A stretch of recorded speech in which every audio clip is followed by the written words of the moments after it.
नमस्कार मंडळी, आज केलं होतं मस्त फ्रूट चाट थंडगार असे.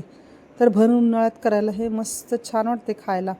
तर त्यासाठी एका बाउलमध्ये 1 वाटी डाळिंब घातलेत, त्याच्यानंतर पिकलेला आंबा ह्या मोसमात मिळतो म्हणून 1 वाटी घातलेला आहे. त्यानंतर काळे आणि हिरवी द्राक्ष 1-1 वाटी घातलेत चिरून. त्यानंतर किवी 1 वाटी घातले, पपई टरबूज 1-1 वाटी घातले. पिकलेला आंबा मिळाला म्हणून मी घातलेला आहे, तुम्हाला नाही मिळाला तर नाही घातलात तरी चालेल. त्यानंतर त्यामध्ये काळे मिरे पावडर 1 चमचा घालायचं आहे, चवीनुसार मीठ घालायचं आहे. त्यानंतर ड्रायफ्रूट्स आपल्याला जे आवडतील ते घालायचे आहे. मी काजू घातलेले आहेत छोटी वाटी. त्यानंतर पिठी साखर 1 वाटी घालायचे आणि चाट मसाला 1 चमचा घालायचा आहे. क्रीम 2 पॅकेट घालायचे. मस्त हलवून घ्यायचं आणि फ्रीजला ठेवायचं 2 तासासाठी. त्यानंतर एका बाउलमध्ये हे सर्व काढून घ्यायचं. आपल्याला दोघांना हवं असेल तर 2 बाउलमध्ये काढून घ्या.